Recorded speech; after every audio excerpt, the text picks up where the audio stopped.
And now, the transporter to Hades, the reformer of hooker whores, and the bronze god, the one, the only, the legendary Chris Bay.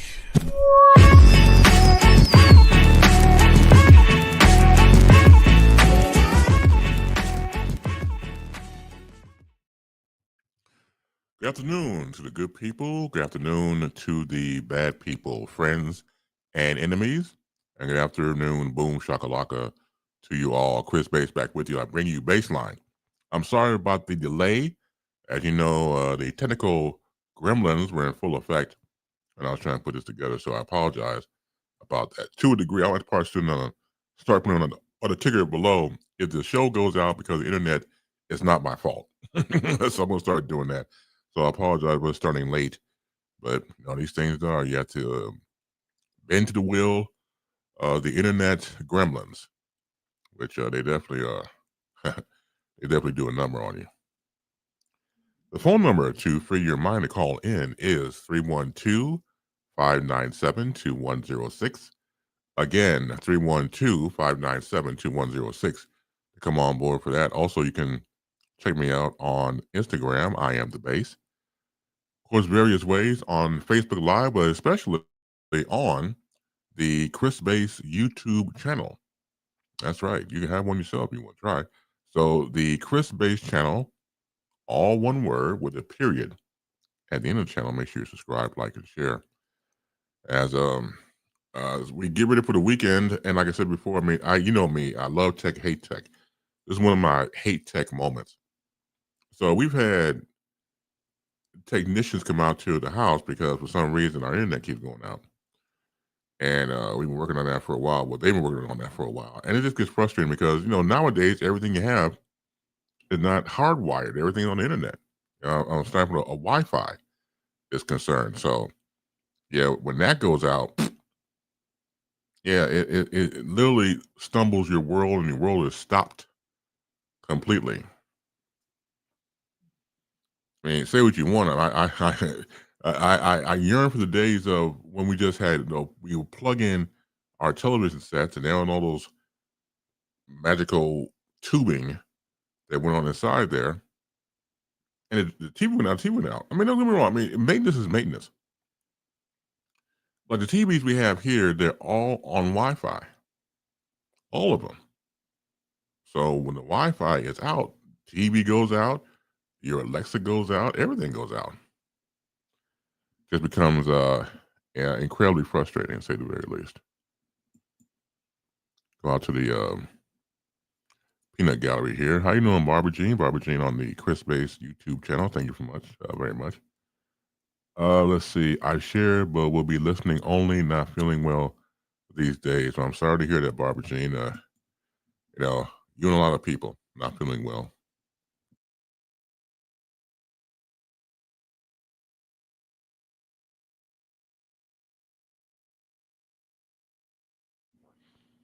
As a matter of fact, here in our household, so my niece Mama had come down with a cold. They know she's in nursery school, so they got everything. And then after that, my mom got a cold. I told Mom, stay away from the baby, but nobody listens to me. So Mom has a cold. And my nephew Caleb has a cold. And he's not feeling well. So my mom's cold just now breaking up.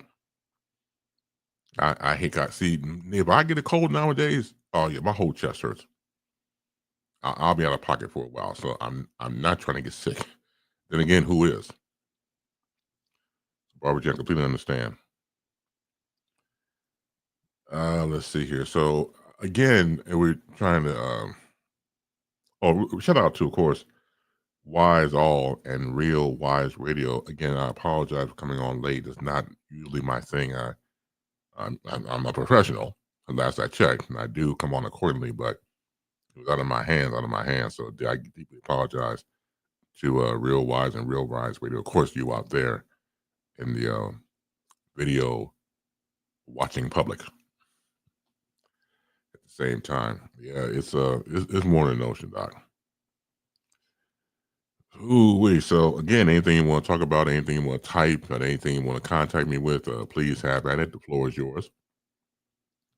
Let's see here. I don't know if it's me. I don't think I get tired a lot. I think it's just old age. 'Cause you know how it is when you get older. We have a conversation before. Remember, you'll see your grandparents or older relatives get that,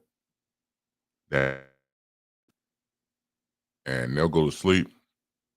I get it now. The past few years, probably past 10, maybe 10 to 15. But yeah, those naps are very vital indeed.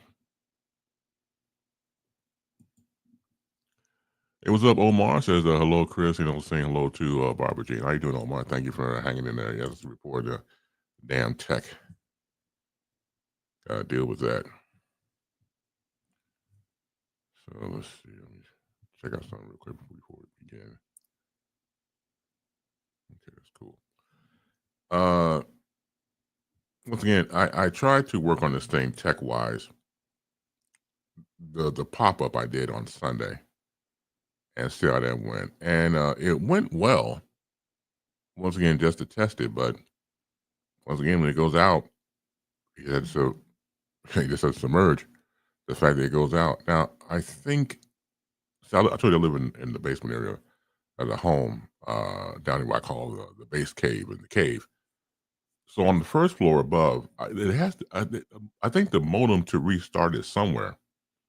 I gotta find out where it is because maybe if you just hit that to restart the whole thing, because that's what happened when I would be at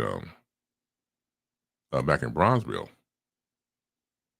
If it went down, I just go and reset the whole thing. And what I started to do when I was doing the Saturday show, and going to the Monday show, was to reset everything before I began the program.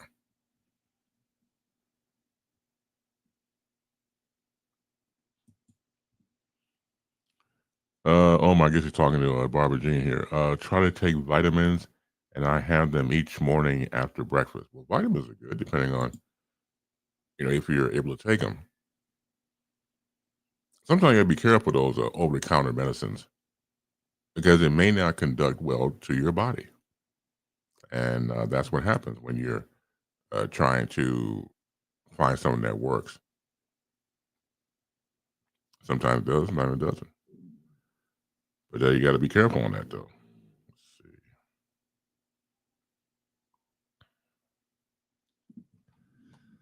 So again, free your mind. You know where we are right now. Senate Democrats offered on Friday to end the government shutdown in exchange for a one-year extension of health care tax credit and a plan to continue border talks, a proposal that was swiftly rejected by Republicans who grew increasingly frustrated with their colleagues over the course of the day. Minority Leader Chuck Schumer laid out the Democratic proposal on Senate floor in the afternoon. He said Democrats would back a bill to quickly reopen the government if it included a one-year extension of tax credits to bring down the cost of health insurance premiums. GOP senators rejected the offer out of hand. Majority Leader John Thune told CBS News it was a non-starter that doesn't even get close. Senator Lindsey Graham of South Carolina called it terrible and political terrorism. The path forward in the Senate remains unclear. The chamber is expected to vote on a GOP bill that would pay all federal workers during the funding lapse on Friday evening. Democrats blocked quick consideration of the measure earlier in the day, contributing to the tensions between the two sides. Thune said the Senate is likely to work through the weekend, but he has not scheduled a 15th vote on the House passed continuing resolution. That vote is seen as the key to unlocking a deal put forward by Republicans that would tie an extension of government funding to a trio of long term appropriations bills. This is sickening. Let's see. Go back to the comment section here. Good morning, good afternoon, good evening, and good night to one Sick D. How you doing, Sick? Let's see. Then he says, what's going on? How have you been? Well, like I said before earlier, I don't know if you were here, I mentioned about the tech issues. That's why I was late getting on at 4 p.m. Central Time. So I got in at about going on 10 minutes ago. So yeah, I hate being late. So that's just a pet peeve of mine. But once again, with the gremlins of the internet stalking around and eating up the Wi-Fi, eating clouds and stuff like that, to get the appetite on. So what more can you do? So again, if the if the show goes off, yeah, tech issue. So there you go. The government shutdown right now. We're at 37 days. I don't see any in the sight. I don't. I think that the current administration, what they love to do, what Trump loves to do, is play Mighty Mouse. So, for example, he did it on the playbook before, when he'll cripple the country, and then he'll come in, here I come to save the day, and he'll come in and do some crap, and then he'll take all the credit for it, obviously, because that's what he does. And everything is right with the world again, which is not. Because all it does and continues to do is to placate and to kiss the behind of a wannabe dictator. And then you give him these scenarios that he can be so-called great in, as all the big, beautiful bills, can't do anything to save people. People are out here literally starving, wanting to close SNAP programs. Then there was a judge that come forward, federal judge said he can't do that. We'll get into that in a little bit as well. But SNAP benefits for everybody. See, this is where it's very basic controlling. Because when you look at the dynamic of our country, it doesn't matter what your affiliation to political wise, if you need help, medical wise, so it shouldn't matter. But the way the Republicans play it out is though when it comes down to the Affordable Health Care Act under the Obama administration, it benefits obviously everybody. So if you Republicans don't want to be a part of that, then what are you saying to your constituents who are not as rich as you are, who don't have the ability to have a driver drive them? We're not talking about Lyft or Uber, but your own personal servant, your own personal Alfred, driving your ass here, here and throw and hither and yonder.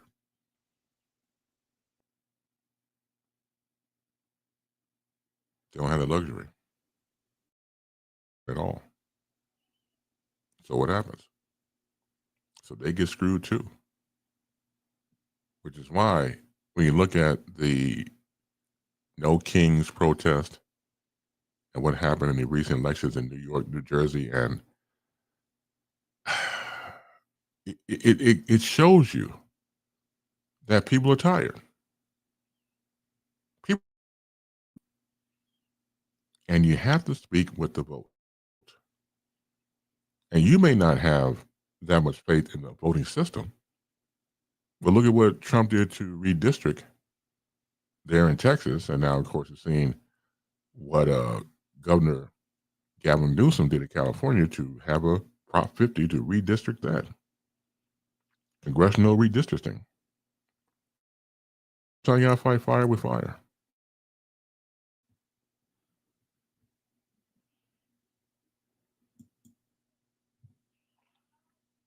If this shutdown continues into Black Friday and Thanksgiving, or even on into the holiday seasons, how much will it bite both Republicans and Democrats in the rear end?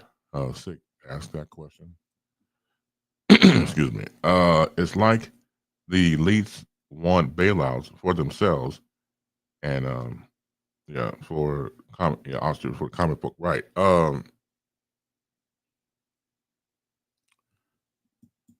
But again, people are suffering. That's the main thing. But nobody wants to go there because nobody on either side right now wants to do the right thing. You can blame anybody you want to. My thing, taking the whole thing is following. As long as you get to some sort of resolution, just please, so people can have food on the table. That's all. You don't even want to do that. And that right there, I believe, is just not giving a tinker's damn, and not giving two damns at all, not giving all types of fucks, just disgusting behavior. Disgusting behavior. Now, if I was a constituent and I saw my representative act this way or align him or herself with Trump, they're not getting my vote next time. And then say I go along with the program. Say I go along with what my representative is doing. And yeah, you're doing a good job. Good job. Good job. Good job. What kind of fool am I? What kind of fool am I? That type of, I mean, come on now. Really? The whole thing is beyond disgusting. And again, the country is hemorrhaging. And they don't want to do anything to help or to assist because everybody's getting it. Everybody's feeling the brunt of it. Everybody is in pain. And it's sick with mentioning about Black Friday and Thanksgiving and going to holiday season. I think we're hitting there. Now, unless 47 comes in with the Here I Come to Save the Day movement before Thanksgiving, especially before Christmas. So either one, he'll do his Captain Save-A-Ho routine. Or better yet, with him, everybody gets a stimulus check. Remember that from last time he was in office? Got that stimulus check. Hey, there you go. And you're off to the races. And so all this is the part of a really horrible master plan. Going back to Project 2025, implemented by Trump and his minions, and it continues on. And when we're looking at, again, it's just obviously sick, depraved behavior. The man has a personality and emotional feelings of a gnat. And again, the damage he continues to do. Again, what he has been running wreck on A1. And he told us, that's the one thing I believe him on when he said, I'll be a dictator on day one. He was absolutely correct in his assessment. Absolutely correct. Because that's what he wants to be. 37 days of shutout. 37. Yeah, people who work for the federal government. Yeah, people, of course, work in the, airline controllers. Then you have people out there outside of the government living check to check. I don't know what everybody's situation is, but them checks to checks are very serious. That's all the income you have. That's all you got.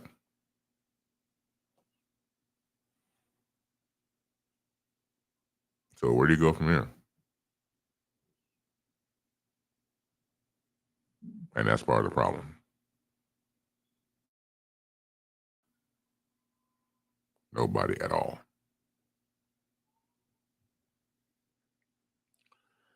Again, you contact me various ways to be a part of the program to free your mind. I was looking forward to what you had to say.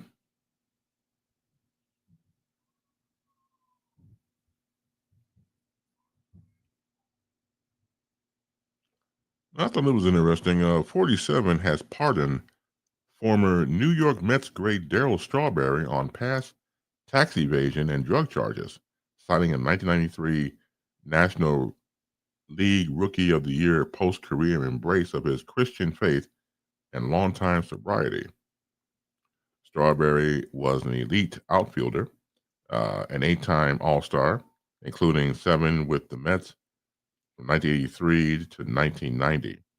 He hit 335 home runs and had 1,000 RBIs, 221 stolen bases in 17 seasons. Plagued by later legal, health, and personal problems, Strawberry was indicted for tax evasion and eventually pleaded guilty in 1995 to a single felony count. That was based on his failure to report $350,000 in income from autographs, personal appearances, and sales of memorabilia. Strawberry agreed to pay more than $430,000 as part of his case. He was diagnosed with colon cancer, underwent surgery for chemotherapy in 1998. The following year, sentence became part of his, Strawberry's life to probation and suspended from baseball after pleading no contest to charges of possession of cocaine and soliciting a prostitute. He eventually spoke in court about struggling with depression and was charged with violation of his probation numerous times, including on his 40th birthday in 2002. Strawberry ultimately served 11 months in a Florida state prison, was released in 2003.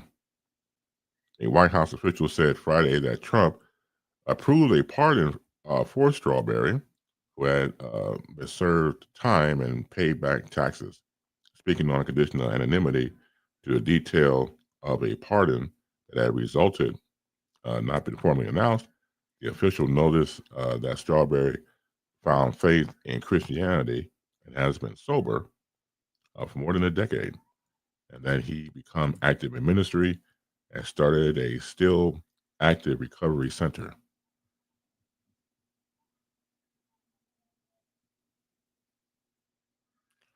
Um, I don't. I find it kind of strange with Trump giving Strawberry a pardon. Now, obviously, it goes back to his New York roots. You know, Trump being from New York, and of course, Strawberry playing for the Mets the majority of his career. So again, we're looking at the powers that be again abusing their powers, because that then who's next? This is nothing against Daryl Strawberry. I mean, I remember following baseball a little bit. I remember seeing him on the cover a lot of, say, Sports Illustrated. I used to get Sports Illustrated when I was a teenager. I didn't follow baseball. Of course, I knew of him. But, him, Dwight Gooden, who played pitcher for the Mets, so I got the team, though. They were dynamic.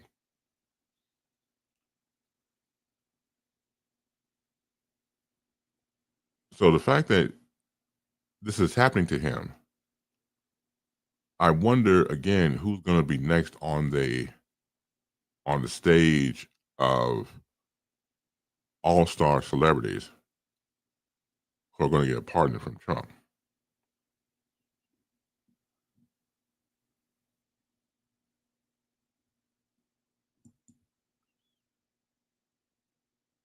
Strawberry has a World Series ring with the Mets as well with the Yankees. I remember he went to the Yankees after much. I remember that.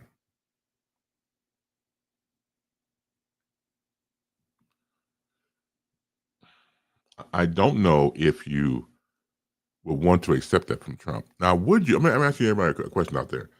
If if Trump's people came to you and said they wanted to pardon you from your sentence, would you take it? I mean, you'll be out of jail, be maybe expunged from your record. We don't get the particulars about that in the story. But would you take that deal if President Trump's officials came to you or your lawyer and their people and said, "We'll make a deal. We want to have you, have your whole thing, pardoned. If it was Trump, mind you, I couldn't take that too. I mean, as much as it looks great to be on the outside and things like that, I couldn't do it.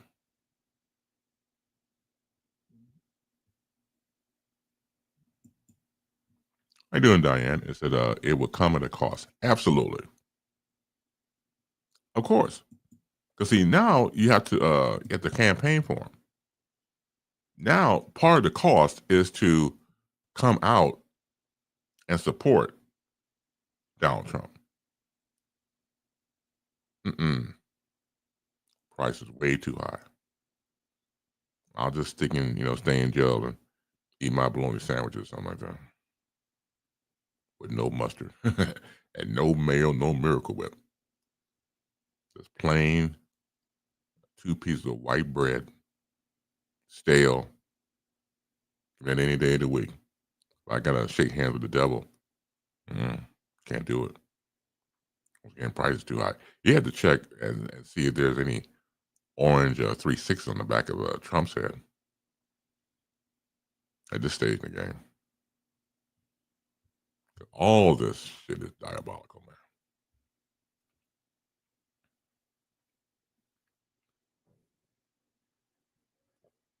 So you heard about Nancy Pelosi not, she's going to step down, announcing from the world of politics. So of course, Trump, the old loving person that he is, very loving. I'm glad she's retiring, and they had the nerve to call her an evil woman.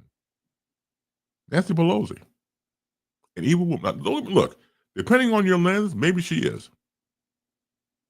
She's a shero in my eyes, because anytime you had a sitting president in Trump, and they had the State of the Union, and she get up there with the notes and do one of these numbers. Oh my! I loved it. Loved every minute of it. Yeah, rip that shit. Yes, please do. I thought it was vainglorious. and and remember the unfortunate situation where the person that burglarized their home, the Pelosi home, and her husband got injured when they had the insurrection on January 6th. They broke into her offices and put their feet on the desk and things like that. People, you can't. You see, people want to forget so you can't forget some shit like that. Now you hate to go there, but I'm telling you, had it been some black and brown people doing that, oh, lights out, sniper alert. They would have taken us, at least half of us, out by shots, by gunfire.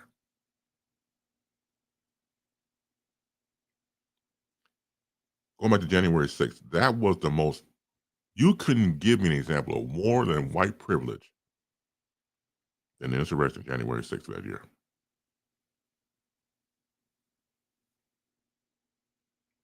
And then to witness that in real time. Because remember, Trump let all those people go. Like 1,500 people. Let them go too.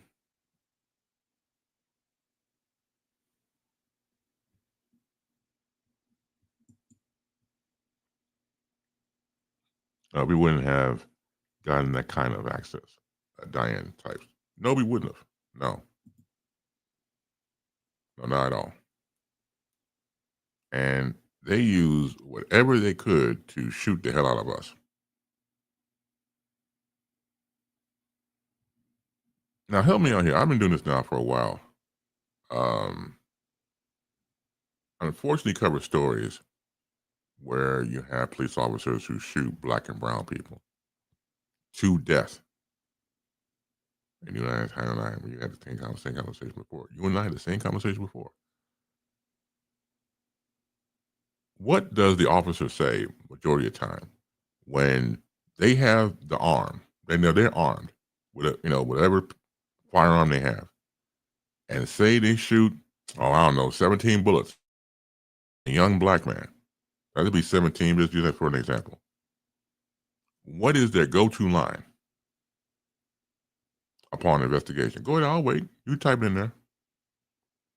The police officers, what is their go-to line? They say it universally from coast to coast and all parts in between.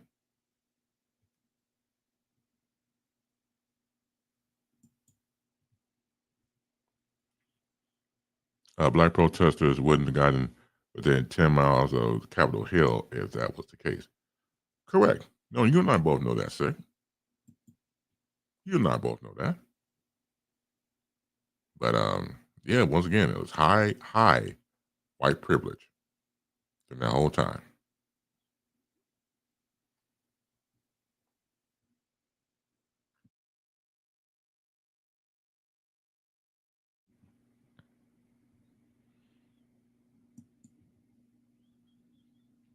Yeah, I was fearful for my life.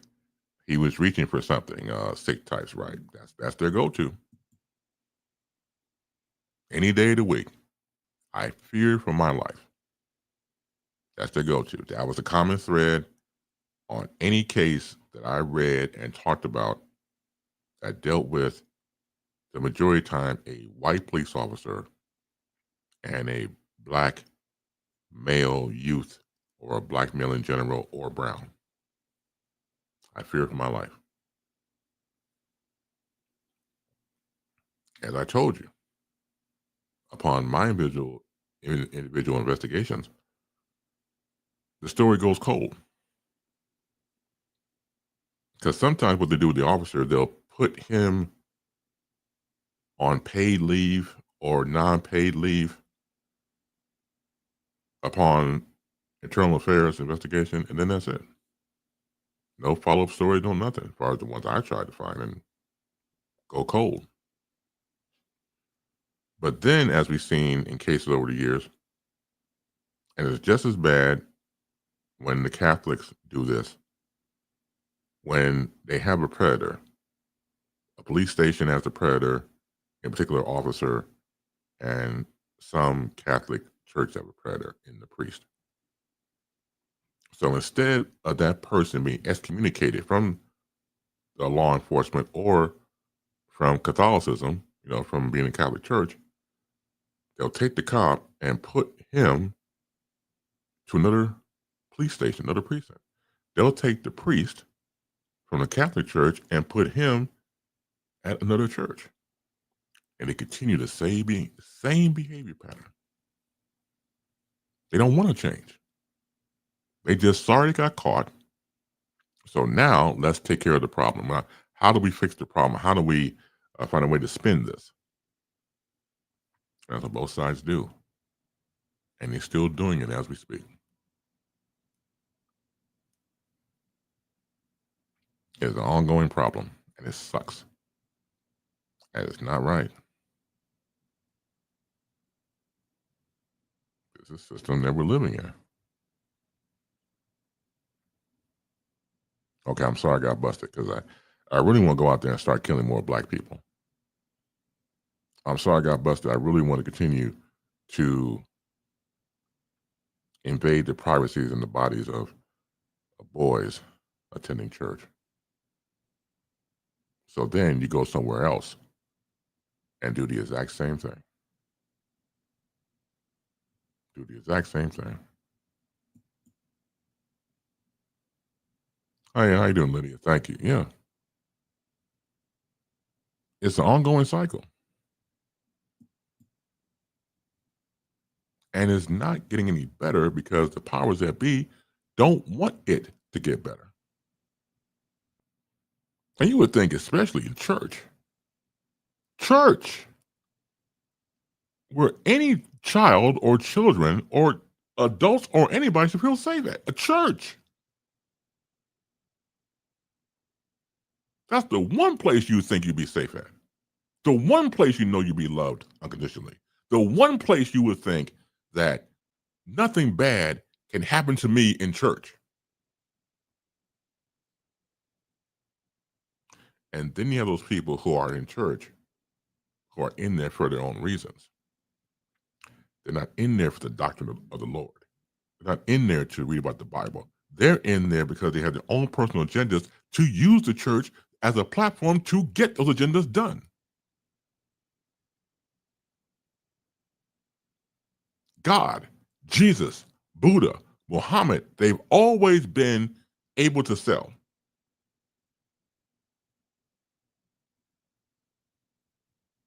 You can sell church. You can sell religion. It can make you money. And that's the main reason. Not because of soul searching enlightenment. Is how can these parishioners line my pocket? And instead, again, of a priest who goes against everything that he signed up for to become a priest in the first place, to abuse little boys and having anal sex with boys. Once again, I'm not a Catholic. And you was on that alone to be excommunicated from the church, period. But the hierarchy is the blame. I don't blame the priest because he should be gone. I blame the people above him that keep moving him to parish and different churches. Parish to parish. I mean, that doesn't solve a goddamn thing. You're investing more into the problem with the hierarchy being what it is.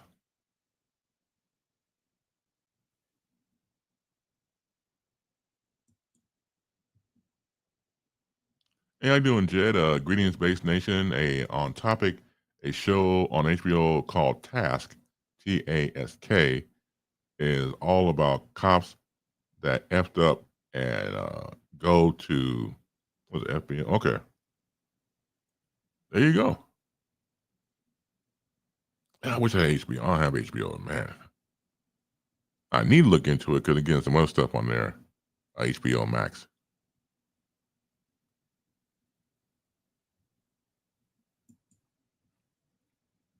Especially the televangelists, evangelists or televangelists, you can catch them on TV. They're the biggest grifters slash hucksters when it comes to the scripture. Oh yeah, absolutely, because you're preying upon souls and you're preying upon people who are in need spiritually. And so, yeah, you play them, like a fiddle. You play them like a drum. They get played. There was a guy, I don't know if he still does radio or not, named Michael Baisden. Michael Baisden is I understand from Chicago and had a hybrid talk music show at one point. He used to come on in afternoons, syndicated by ABC radio networks. And I don't know the brother. It is not a slant against him, but I call like I see it. Not really good talk show host. To me, he was not. He wasn't solid. Same can be said of me, so go figure. But I listened to his show. I just wasn't really impressed. Now, the one thing that would get people going, when he talked about pimps in the pulpit. Oh, call the law. Pimps in the pulpit. Oh my God. Which is a very provocative topic. It gets the people going, and rightfully so. Because we have topics like that. But it was something else. It just seemed to me that the pimps in the pulpit was always an easy go-to. Like, oh, we go to my pimps in the pulpit again. Shit. I mean, that's what he would do. I mean, to me, when I would listen, I got tired of it. Well, I was a big fan anyway. I try to be fair, but it was nothing really impressive about his delivery and what he was trying to do. And I just wasn't impressed. But the pimps in the pulpit, oh yeah, go to big time topic, go to. And in radio, when I was working in terrestrial radio, not too many because the hosts I work with were completely creative and can take a topic and work it and spin it into things like that. I didn't meet too many people who would find a go-to topic and then just went on with that because they wanted to get some buzz going. Not too many people that I knew. Not saying it never happened. Oh yes, it happened. Oh yeah, because people get lazy. They do. Look, it took years for me to even get to this point right now. Years, but I was willing to put into it because I wanted to be a talk show host who just happens to be black, and then you could be labeled a black host, a black talk show. Well, I do more just black topics, obviously. Sometimes, just topics in general.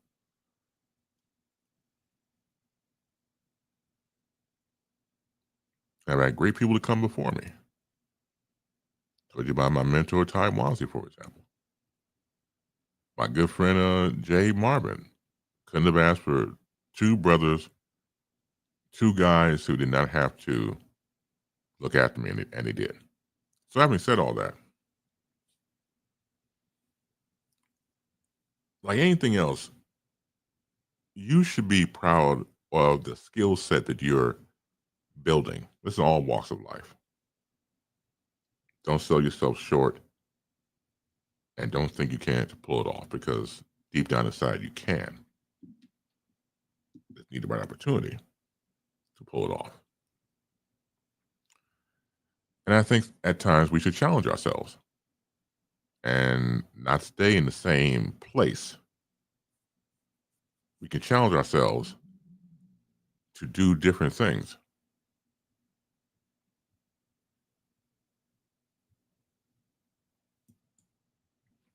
Speaking of priests, when my son was in school, I told him, if your teacher tries something, kick him where it counts and run. Since he was a captain of the track team, I knew he could go. Well, that's good. Yeah, feet don't fail me now. That's right. Kick him where the sun don't shine, and then 90 going north. Thank you, Lydia. Slick Times. I remember Eddie Griffin had a bit about 70s pimps becoming preachers in the 80s as a result of the crack era. There was a televangelist named Reverend Ike. Now, those of you remember that name sounds familiar. For example, when Red Fox was on Sanford, Sonny played, of course, Fred G. Sanford. He was mentioned by Reverend Ike at the time being on TV. Once again, in the 70s, and of course, they lived in Watts, California. So Reverend Ike was this televangelist who got on there, and I never seen his act before until years later. Was he a former pimp? I don't know, but he had pimpish ways. I didn't do that much backstory on Reverend Ike. He didn't fascinate me that much, but when he would, now this is when we're talking about the in the 2000s. Now I started to see him as an older preacher. I don't know if it was a man unit or a wig or something. I don't know. Because he's an older gentleman by this point. He had the fried, concholine hair going slicked back, the big cross on his chest, the three-piece suit, and he kept trying to preach and sell this prayer cloth. I kid you not. No, the prayer cloth was like, I don't know, maybe about half of this, and was selling it for like $5.99 a piece. And he would get up there. Well, if you want to make sure that your life is in good hands, get this prayer cloth. Somebody go to jail tomorrow, go to the courtroom with nothing in your hands. Make sure you have this prayer cloth. You need your light bill, you need the gas bill, need that paid. Get you this prayer cloth. Call the number on your screen. Man, I fell out. I said, I like his hook. I like his show business, even though it was just him talking drag. It was hilarious to me. Reverend Ike, yeah. I remember one time, my man Jay Marvin and me. So by this time, I was working at WLS as a fill-in talk show host. And so I was on the air. I was running the board overnight, the control board for the radio station. So I come in, and Jay was on, and Jay had signaled me into the room, and he was making fun of Jimmy Swaggart. So we did this whole improv bit of him being Jimmy Swaggart and me being Reverend Ike. Oh my God, it was so funny. I have sinned against you. Well, you're crying right now, brother. You want this prayer cloth? Give me $5.99. Oh help! Yeah, it's it's somewhat entertaining, like this show, like Baseline. The mission statement is informative and somewhat entertaining. I stand by it. I stand by that. But even people like Benny Hinn, they get a kick out of Benny Hinn. Remember Benny Hinn? So there's a religious station that comes on, probably still comes on, but I haven't seen it because we got cable. Channel 38. So they would have like cartoons of Davy and Goliath and stuff like that. The claymation, all these moral Christian programming on because it was a Christian station. The 700 Club, you get my drift, Swagger and stuff like that. Okay, so Benny Hinn would appear on there, and so one time, I kid you not, you can check out the video for yourself. So Benny Hinn, when he was on tour, he would close out coliseums.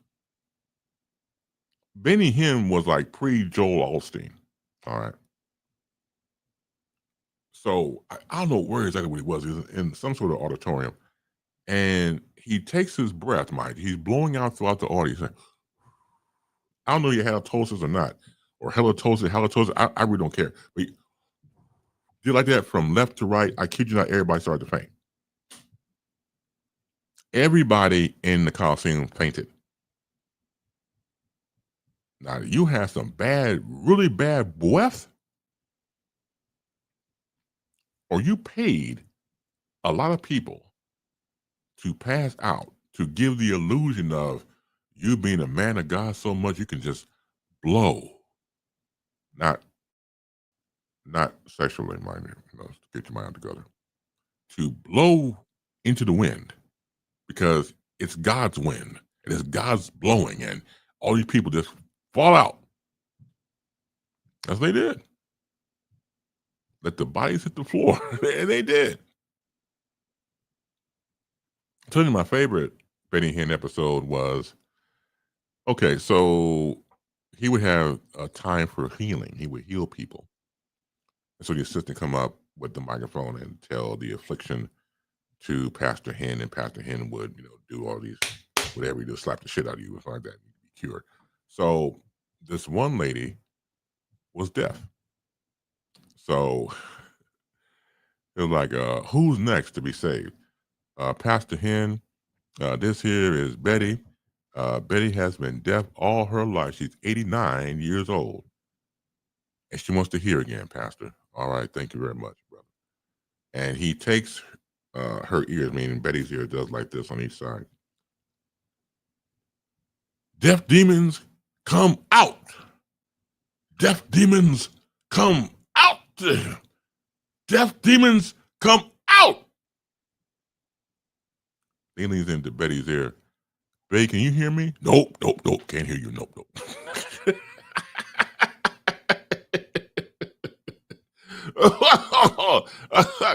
Oh, that man!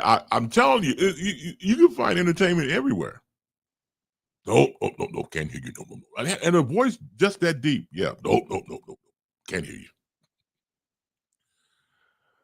Ooh, yeah, holy smokes and Jesus. So there you go with that. Yeah. Oh man, entertainment. It's entertainment. I'm telling you. Let's see here.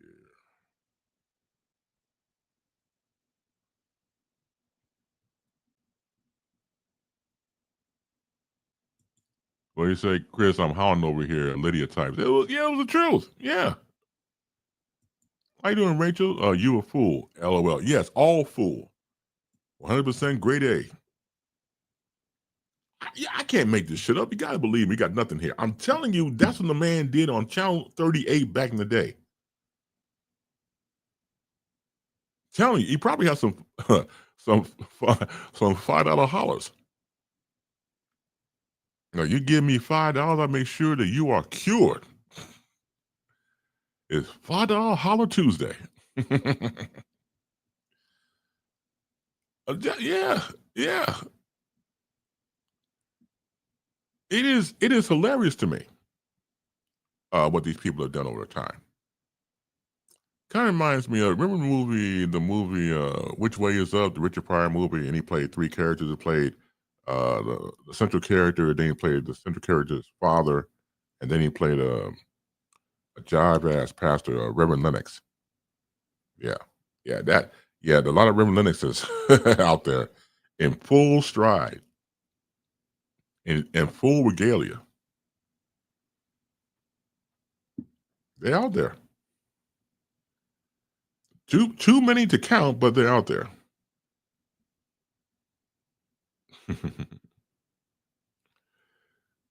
I'm telling you, it is beyond a notion when that happens.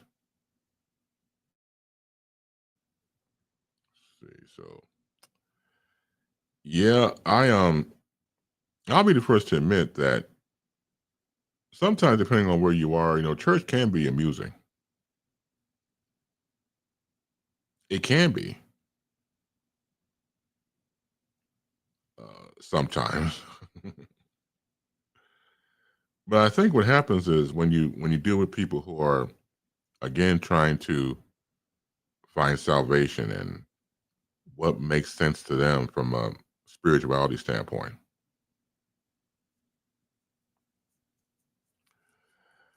Diddy's sobriety journey took a detour in lockup this week. TMZ has learned he was drinking behind bars and got into some trouble with prison officials. Sources with knowledge tell TMZ Diddy had some homemade alcohol in Fort Dix, the low security prison where he's doing time. We're told the alcohol is made from Fanta, sugar, and apples, which inmates give 2 weeks to ferment into an alcoholic substance.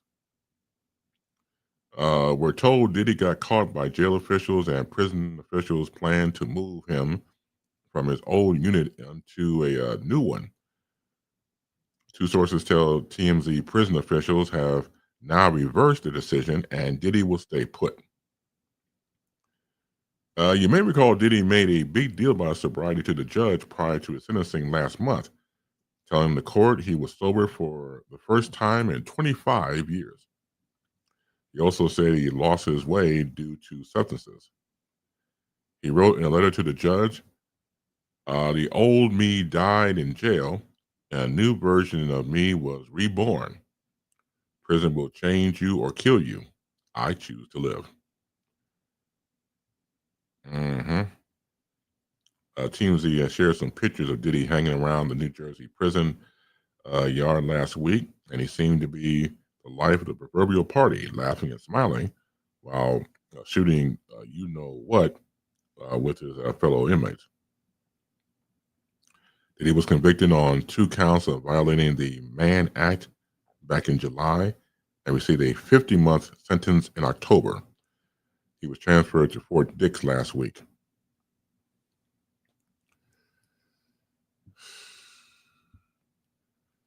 Yeah, I think Diddy's probably the next one. Probably get some sort of pardon by 47. The way this is going. Let's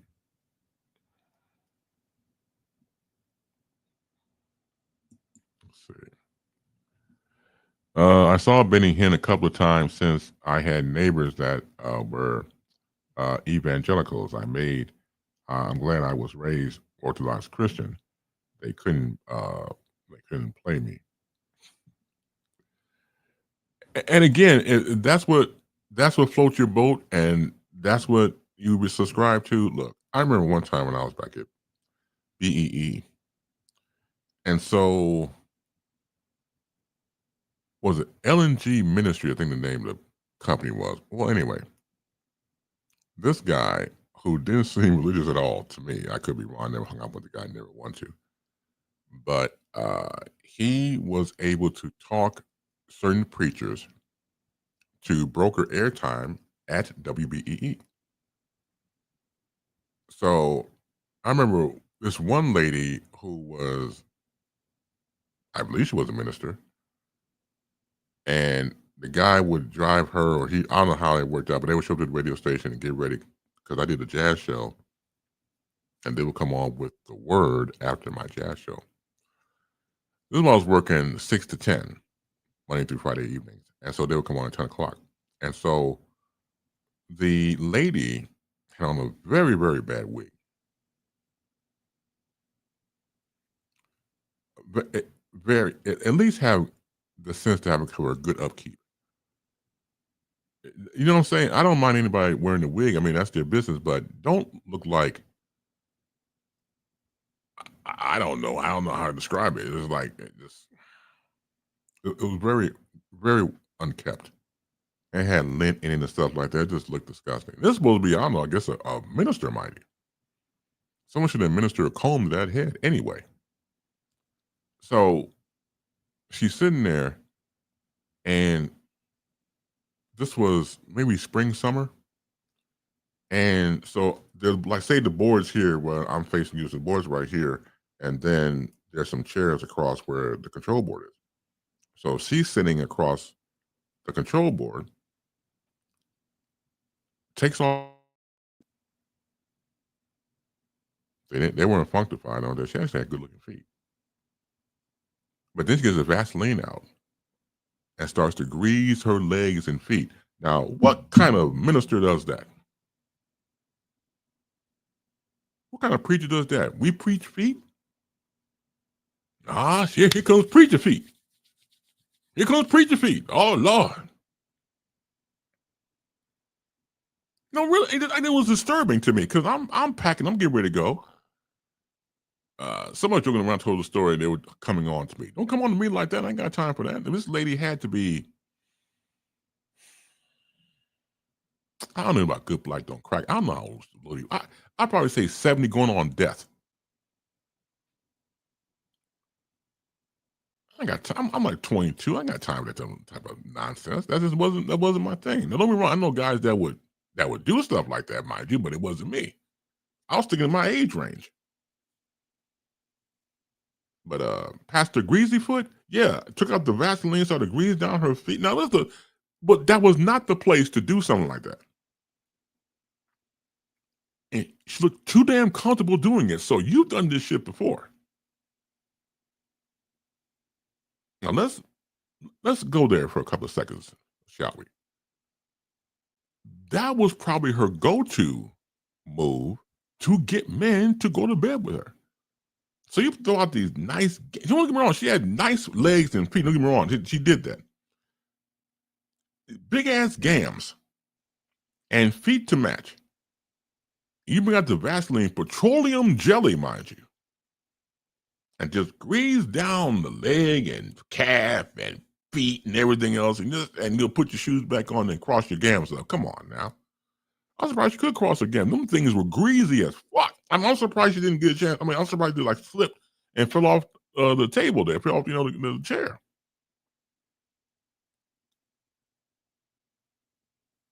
I don't think that's Christian behavior. Not in public. What you do in the privacy of your own home, of course, is exactly that. But preacher greasy feet? Yeah, man. Mm-mm. Yeah, I kid you not.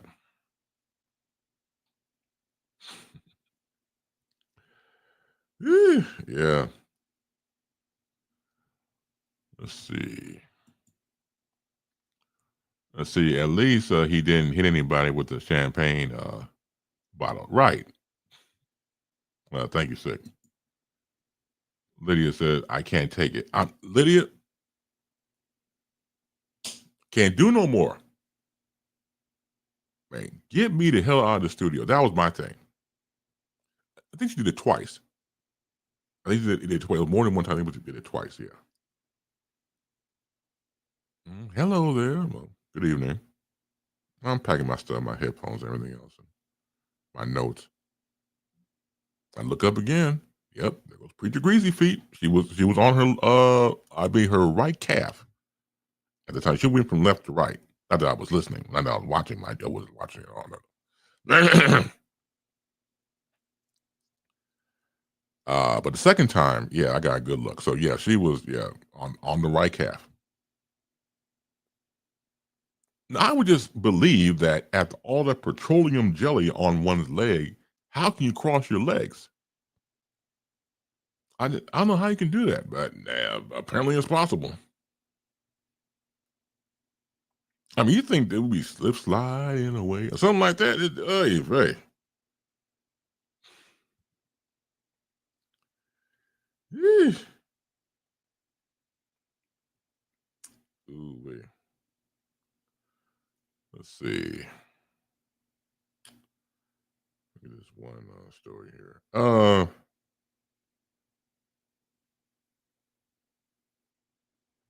Former NBA player and coach Damon Jones pleaded not guilty on two charges of stemming from his alleged involvement in an illegal gambling scandal, per CBS News. Jones was then released on $200,000 bond, and he is prohibited from gambling or making contact with organized crime as part of the bond terms. Jones is facing charges in two cases. One of them involves an allegation that he provided insider information to a co conspirator who then used that data to bet on NBA games. The second case involves Jones allegedly luring over athletes into rigged poker games organized by the mafia, with Jones accused of taking a cut of the money as compensation for his role. In the first case, Jones is alleged sending a text to a co-conspirator on January 9th, 2023, in which he says, "Get a big bet on Milwaukee before the information is out. Player 3 is out tonight." As it happened, LeBron James missed the LA Lakers game against the Bucks that night. The other indictment accuses Jones, along with Basketball Hall of Famer Chauncey Billups, for serving as a face card for a rigged poker game set up by the mafia. Former players like Jones and Billups would lure in players, and the venue would feature X-ray tables, rigged shuffling machines, and glasses designed to see marked cards. Miami Heat player Tony Rozier was also caught up in the middle of the scandal, and he is accused of passing along inside information to help co-conspirators bet on NBA games. At this time, neither Billups or Rozier have entered a plea. They are set to appear in court on November 24th. Billups, the coach of the Portland Trail Blazers, has been suspended while legal processes play out. Tiago Splitter is serving as interim coach in his place. Rozier has also been suspended without pay, but the NBPA, National Basketball Players Association, uh, is challenging it. In a statement to ESPN, the NBPA said a suspension without pay is counter to the presumption of the innocence and inconsistent with the terms of our collective bargaining agreement.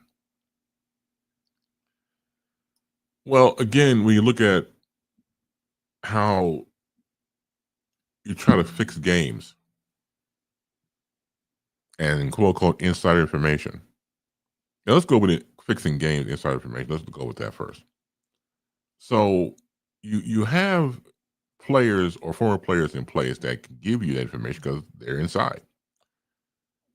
I guess what happens, you get caught up in the whole money line of the whole thing. You don't think it'll never come back to bite you. Or the classic, it could happen to her or happen to him, but it won't happen to me. I'm smarter than that. And I'm smarter than the average bear. And look what happens. You get caught up, you get lost and turn out, and then you got to start narking.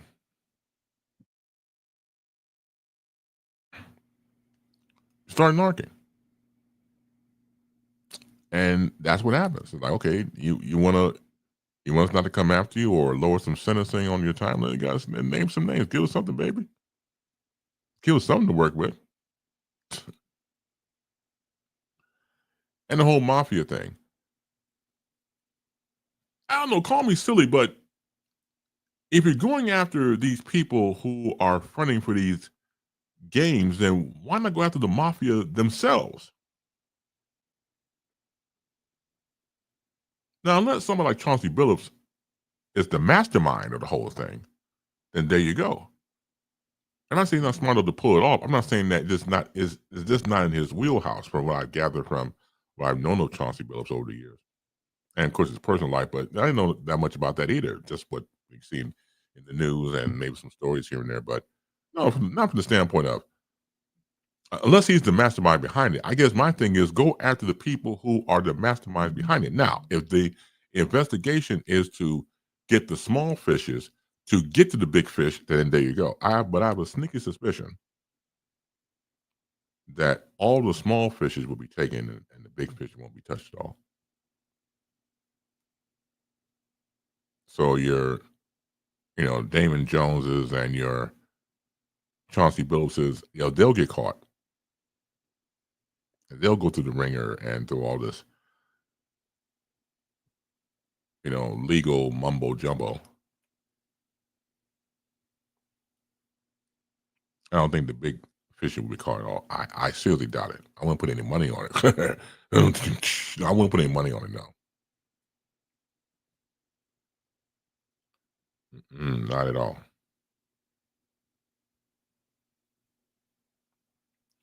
It's too much out here, and again, you just don't think about you being caught up because you read the story about somebody else being caught up, mind you. But no, not you. Let's see here. First the NFL, now and NBL. Now it's the NBA. Who's next? Hey, good question.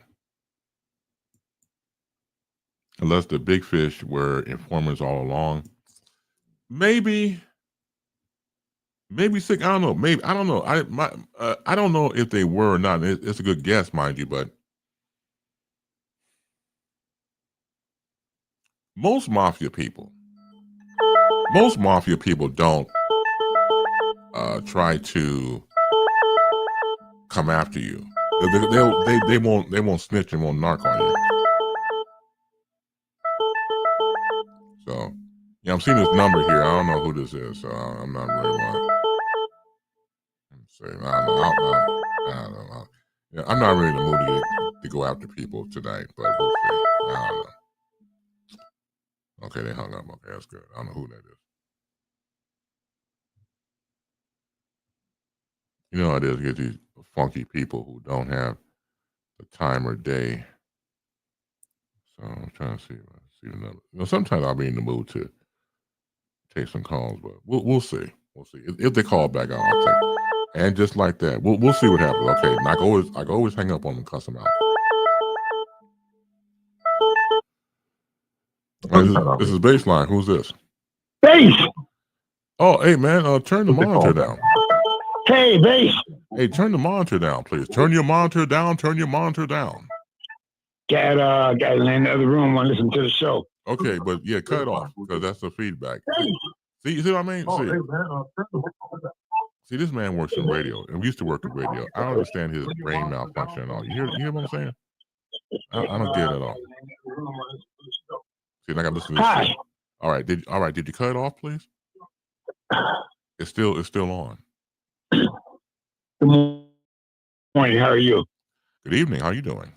I'm doing good, man. You got a second? Yeah, go ahead. Mm-hmm. All right. Just getting off work. How do you Mo and Joe Black doing? How are your bosses doing? I'm doing this with you this hour, man. So I'm not going to ask you to start over. All right. So I just asked you about your bosses. That's all. I didn't. Everybody's doing good on mine. How about you, man? I'm doing fine. Thank you. Let's start forward and go backwards. The investigation that you're talking about with the NBA, right? Right. They did baseball with Pete Rose. Mm-hmm. Might as well do basketball now. It's time. Okay. Would you agree? I don't know about time. It's kind of weird because at one point you didn't hear anything about legalizing professional, sports betting, and now all of a sudden it is over the past few years. So all of a sudden you got that going on because now it's like prohibition back in the day. Everybody was still doing it. The government's like, okay, where's our cut? So we make it legal, we get our cut. So now with the whole thing about it being in time, okay, to a degree, but I guess like anything else, I think people just realize that, you know what, I won't get caught up in it. But first of all, you're working for the mafia. Just the fact you're working for the mafia, mind you, that should be a red flag right there. They're mafioso people. So why get involved in that in the first place? But the mafia wasn't involved when Pete Rose did it with baseball. I'm talking about basketball now. Right. So, duh, it's basketball time to get caught up in a sports betting scandal. They did it with baseball, so now it's basketball turn. Okay, you know what? I'm so drained. I don't feel like going back and forth with you. So go ahead. No. Oh my God. All right. Okay. Dude, you didn't say call in. Yes, I did. Somebody call in 312. Someone call. Talk to me, please. I didn't beg. You see, that's when you always change up shit. I didn't drive beg or nothing. That's part of the program. It's on the screen at the bottom there. Okay. Go ahead. Okay. Priest. Vaseline, priest, no Jesus today, Daryl Strawberry, getting free, whatever. Got a question for you. Did you get to the dead people segment yet? I do what now? Dead people. Dead people. No, I did mention a couple of people this past Wednesday on the precursor. This past Wednesday, yes. Did you get to Richard? I did. I sure did. You talked about Richard? That was last Wednesday, yes. Not today? Not today, no. But you can talk about it today if you want to. Go right ahead. So you're going to start the whole show over? Tell me what I missed? You can talk about whatever you want to talk about. You can talk about, go right ahead. Okay, well, give me an update. What did you do in the 4 o'clock hour? You just gave me my itinerary just now. You read off everything Jordy and I talked about. You just read off just now, so I don't have to. Talk about D'Angelo? He died too. We covered that too, yes. That was a few weeks ago. Yeah, you better probably didn't listening to that time. Did you talk about Jesse Jr.? Okay, you called about Jesse Jr. Okay. All right. You want to talk about dead people? Grace, have a wonderful weekend, man. It's good to hear your voice as always. Good to hear yours too. Thank you, man. All right. Have a good one. All right, take care.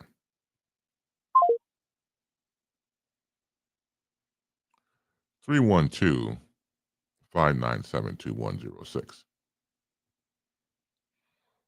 White House guest who was attending 47's announcement about lowering the cost of obesity drugs fainted in the Oval Office, causing the event to be cut short.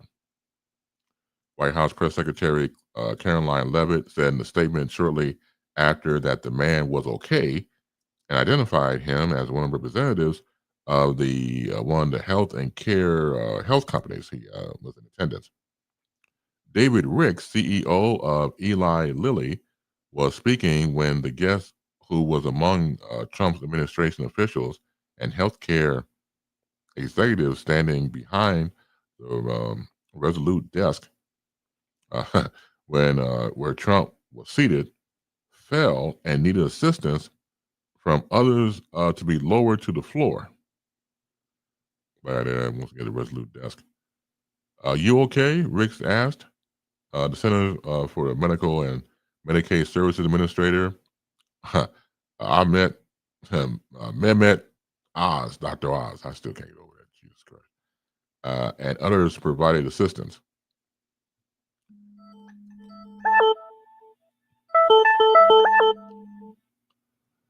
Leon's ribs. Base. Yeah. Hi. Hey. You know what? I changed my mind. I want to talk about some dick. I like Richard. He was a good vice president. Okay. You got time to talk about some dick. I like Richard. I'm glad you like Richard. Yeah. Dick is good. Yeah. Dick was good, man. What did you think about Dick? Did you like Dick? I didn't particularly care for Vice President Cheney. I didn't particularly. I didn't really care for Vice President Cheney, but no. If you're gonna call him the name everybody called him. He was Dick. Vice President. Go ahead. Former Vice President. Say it with me. I'm saying it with you. Go. Former Vice President Cheney. Nope. Yep. Say his name. I just told you his name. No. Say it like the country said it. Go ahead. Vice President Richard Cheney. Nope. They didn't call him Richard. They didn't? Nope. They said, come on, say it with me. You say it. No, you say it. Oh, you say it's your show. I know. I know the hell I can say it, so that's what I'm saying. That's why I'm not going to say it. Nope. Dick is good. Say it. Vice President Dick. Okay, Cheney. go ahead. You say it. You go ahead. You say it. Come on, man. I'm good. I'm good. Let's talk some dick. Come on, man. No, that's enough. I can't take no more. That's enough of that. They said the best Vice President we had. Come on, man. Okay, you go ahead. Talk. Yeah, I'm listening. I'm listening. Go ahead. Okay, was he better? Was Dick better than Ford? Yes or no? Well, Cheney had more power. No. Yeah, he Cheney. Cheney had more power. Cheney. No. Not Cheney. His name. Vice President Cheney had more power than Ford. No, I can't. I'm not doing this with you. Okay, then. You have a good weekend. You have a good weekend. I gotta go. I'm sorry to call in. Sorry. Okay, I'm sorry. Later, man. All right, sorry, take care. man. All right. You have a good weekend. You have a good weekend too. All right. You too. Okay, all right. That's great. Okay, that's fantastic. Let's see. Where were we here? What do you say, Diane? This calling is hilarious. Yeah. He needs Jesus. This clown show is going way too far. Well, that's what happens. You know, hey, I'm talking about the person in terms of the White House. Oh, going back to that, yeah. We get that into there in a second. Lydia, let's see. Diana, who is this caller? He's crazy. Yeah, that's good old Walter. Hey, what's up, N? Good evening, Chris and Base Nation. Thank you for being here. And of course, the official cook, chef here on BaseLine, her and her brother Mark. So are you two cooking tonight? Or are you going to have something delivered in? Or what's the deal for the night, for the menu for tonight? What Diane was asking about, yeah, that's Walter. So Walter calls in occasionally. And once again, he's a smart brother. He really is. He works in radio. He worked in radio. I don't know why he gets the stupid stuff about he like me loud and stuff like that. You know, you're supposed to always turn your radio down and things like that. But yeah. So he can't help himself. So he'll have me all loud in the background, got to turn me down and then go from there. But yeah, he's an interesting brother to say the very least. So, yeah, here comes the fan, one of many, Diane Hawkins, Innova with exclamation points behind it. So, okay, so let's see, dinner menu, we went out for dinner tonight. We had Chinese. All right, cool. So you're not going to be nosy. What kind of Chinese food did you have? You can say Chinese. What kind of Chinese food did you have? What did you have? What did your brother have? I have not had, well, to tell you the truth, I told you there was this place called The Rice that's that used to be in Bronzeville, and they decided to go back to Hong Kong. I was like, man, yeah, they was like, that's the best Chinese place. And they used to have this great egg foo young. So I can't do shrimp anymore. I used to get shrimp, everything, shrimp fried rice, and like that. So I started to get beef fried rice and beef egg foo young. So that became my favorite. I started to make now my own fried rice. I make my own fried rice now. So I made some chicken fried rice. Let's see, today, I do it today? I think, yeah, I did it yesterday. I take that back because what I learned is when you're cooking or trying to prepare fried rice, fry the rice, not fried it, but boil the rice the day before and put it in the refrigerator and let it get cold. And then you use it the next day to prepare with the scrambled egg and the vegetables and whatever protein you're going to put in there and the rice. So the rice, look, you can use the rice if you boil it and then make it. It's too wet. Excuse my language, I'm trying to be nasty, but it's too wet and it doesn't really taste good. It doesn't have the consistency. But if you take the rice, boil it before the day before, and put it in the refrigerator, let it get cold, and then cook it the next day, and you add your ingredients, the soy sauce and everything else, comes out much better. So day old rice is the secret to making, not a secret anymore, but that's always been like the thing to use day old rice to make fried rice with. I guarantee it is delicious. It's fresh. It's fun to make. Once you get the hang of it and just go by the ingredients, hell, you know how it is. Go on YouTube and type in how do I make fried rice? How to make fried rice? It'd be, of course, chicken, beef, whatever your protein wants to be, and knock yourself out. I'm telling you, it is good. Really good. Let's see. So let's see. So advertised Mark had Mongolian beef, mild, and I had shrimp and steamed vegetables with 2 shrimp egg rolls. Okay. And apple juice. Very appetizing. That's another thing I learned to make. I gotta learn to make egg rolls. Egg roll. Hell, egg foo young. I gotta learn how to make that. That's one of my man. That was my favorite. So once again, I'm sure if I look, I'll find a good, Chinese restaurant or takeout. But for the time being, yeah, making my own Chinese food actually been pretty good. I haven't burned the house down. The food is actually digestible. Let's see. So let's see.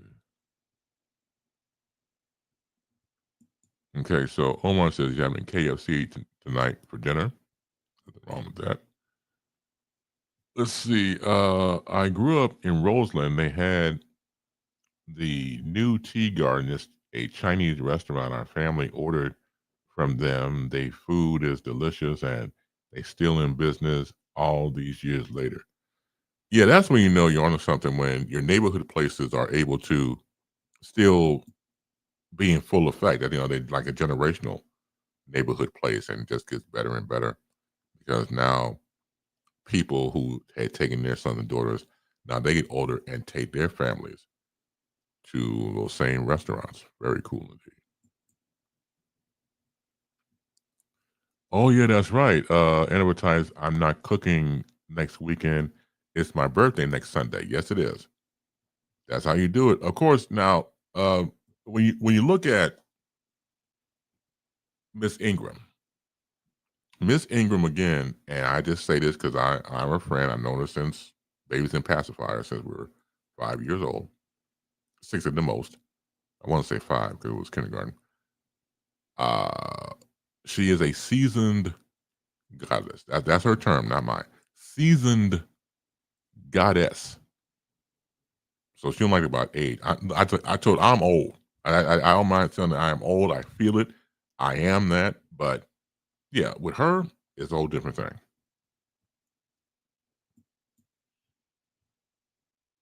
Okay, so let me see what I can do. Hold on 1 second. So Sick is asking for the link. I keep telling y'all, it's not just for him. Y'all gotta get on board with this.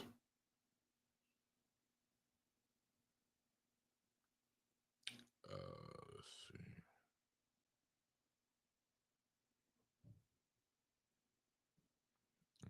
Gotta do this. Okay. All right. That's not it. Okay. Right. Okay. Where am I?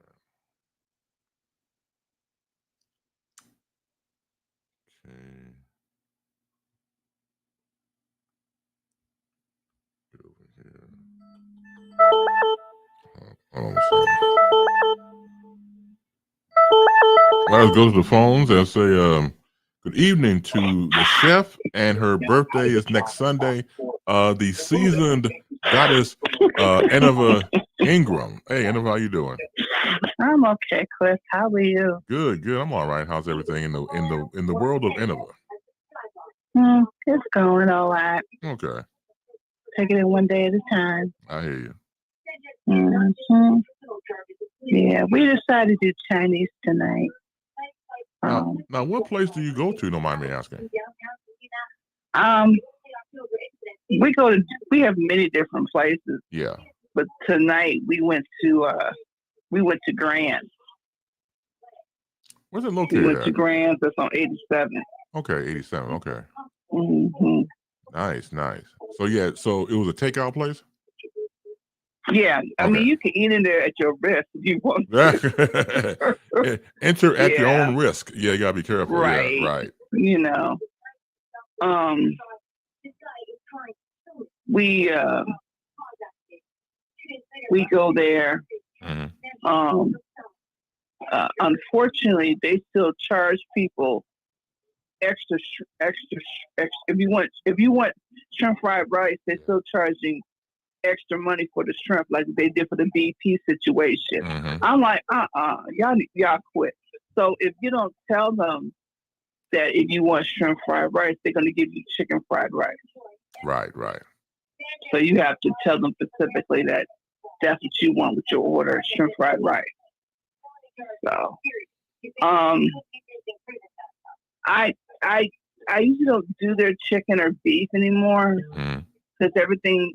I'm just kind of particular about stuff now. Yeah. And I have to be careful with my stomach. Mm-hmm. So, understandable. Yeah. Yeah. So I did one of my mom's favorites. She liked to steam vegetables, and she did shrimp. Good. So I do that. Good. So that has the broccoli, the water chestnut, the little mini corn, and stuff, the bok choy and all that. Oh yeah. Yeah. Mm-hmm. Oh, mini corns off the chain, boy. I could just those they are are, nice. but you have to request them. Got it. You have to request them. They don't put them in automatically. Got it. But like I said, it depends. Different places do different things.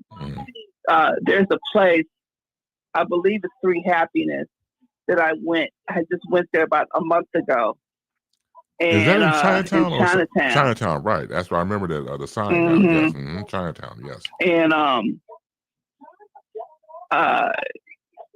a lot of these places, it's like, you could bring your own beverage, because right. some people, they have like your specialty green tea, or you can have a beer. Yeah.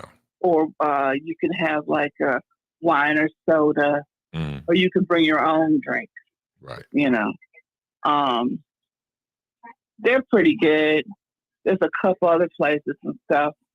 I'm very particular with Chinese food.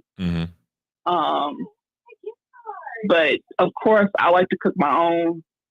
And people ask, well, what kind of cuisine do you like in? To me, when I cook, it's more American Southern. Yeah. Since our people are from the South, Louisiana and Mississippi. So, yeah.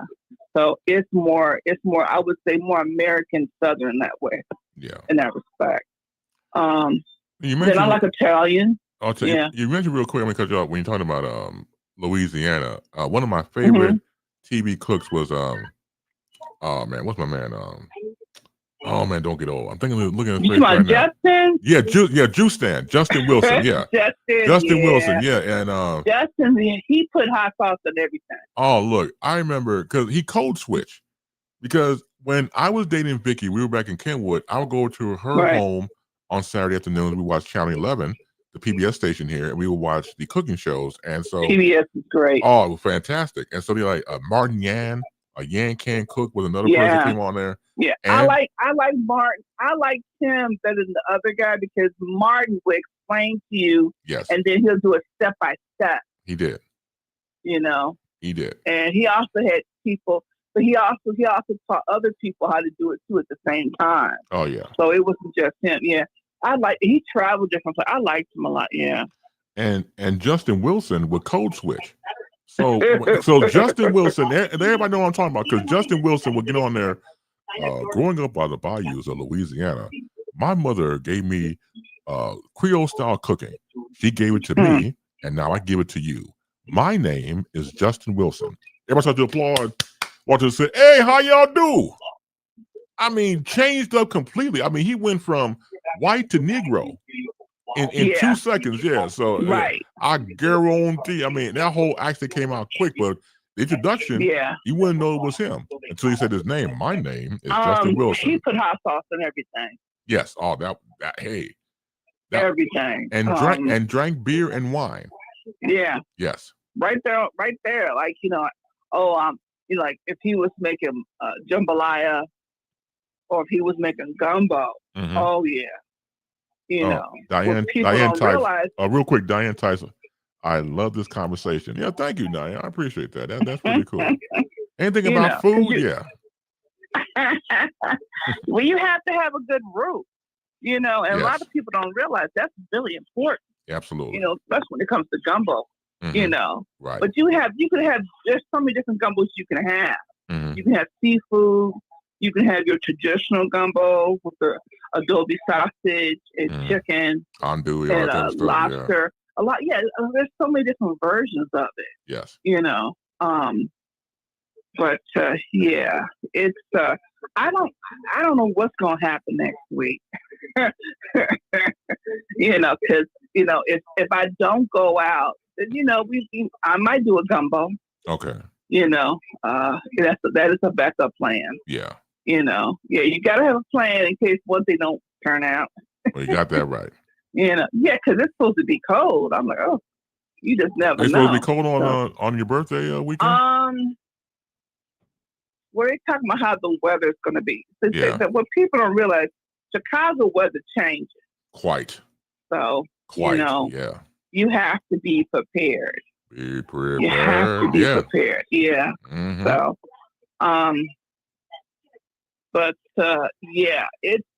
I like Italian too.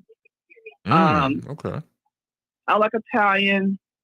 Okay, let me ask you this real quick. Now, do you like, which one do you prefer?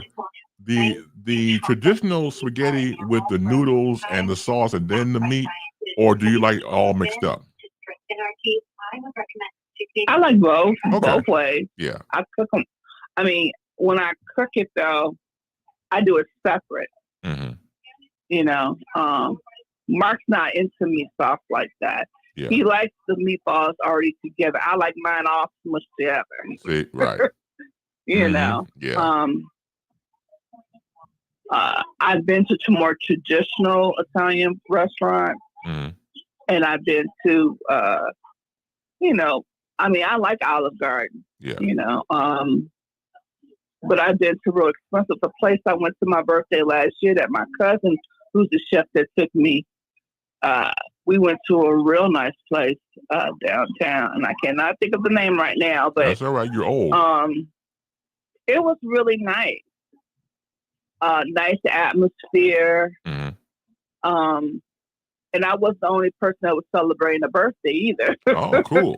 Which was kind of cool. Yeah, and then everybody in the place was, I was one of the very first ones. And then people, clapping. It was a nice, atmosphere, nice music. The kids were well behaved. That was around, which is surprising because when kids in fine dining restaurants, I'm always leery of because kids can act. But anyway, but these kids, everybody was fine. That's cool. The only thing was, I think you have to be careful with alcohol drinks. Yes. And my cousin wanted to treat me to the lemon drop. I couldn't drink it. It was way too much sugar. Oh, see, that ruins it. Way too much sugar. I said, I can't drink this. Yeah, sometimes with that, and they add too much that, like with sugar or sugar syrup, that's supposed to complement the drink, and they just put it's like I'll put all that sugar when like Kool-Aid. First of all, why in the hell you gotta call it? Well, who in the hell call it red? That's dumbass motherfucker. And then you got all the sugar that goes along, no matter if it's red or yellow or pink, or some people say pink. It still was too much damn sugar. The woman got diabetes and all that type of stuff. It was too, So what they did was so what would you like to have? I said, well, could you make me a traditional strawberry margarita? All right. So they made me a real nice fresh one. It was delicious. Yes. So, and I always come easy on the ice because, folks overdo with the ice department. I'm like, no, take the ice out. Right. I want to taste the liquor. I don't blame you. Real quick, let me go to the comment section. So I mentioned about how the spaghetti. My girl Misty says all of them. LOL. She like them both. The spaghetti traditionally, and then mix it all together. So the one thing I've learned, not only been cooking for the past like 3 to 4 years, is that to me it's very therapeutic. I can concentrate. I can go in there and try to do my best. If I mess up, that's cool. I go back to the lab and do it all over again. But I've grown to like it. I think when I first started doing pasta, Mama had already passed. Okay. And when I first did it, I was like, okay, this is not like Mama's. But after so many different tries, but what I did was I did my research. First, I looked on YouTube. I asked friends. I did my research. I looked at different TV shows and how they did it. So when I did every time I did pasta, I had like, okay, well, I'm gonna add this to it this time. I'm gonna add this seasoning this time to it. So now I think, and then eventually I was able to get this one special seasoning, and I was like, okay, well, this is cool. And I like using fresh ingredients. Yes. Fresh garlic, fresh cilantro. Makes a difference. I like doing that. Yes. But I would tell you this, if it wasn't for Lydia. Oh my God. If it wasn't for Lydia, and if it wasn't for a lot of other people, man, I would have never known about certain spices and stuff. Right. So. But but Chris, I got to go because I'm getting a special phone call right now. Okay, go right ahead. Just want to say hi to everybody and have a great weekend. Okay. You have the same, and happy birthday in advance for next Sunday. Gonna be all right. All right, thank you. All right, take care. Bye bye. Bye bye. So Annabelle Ingram, of course, is the official chef here on BaseLine. Her and her brother Mark. Redman, I call him Redman. Redman, what's up, Lydell? How you doing, man? Thanks for being here. How's everything in your world? Let's see. So now we can do this. See, this pops up. And bam. Okay. So there's the link. Siku had asked about that earlier, but I had to get the call from Innova and then get out the way and then make way.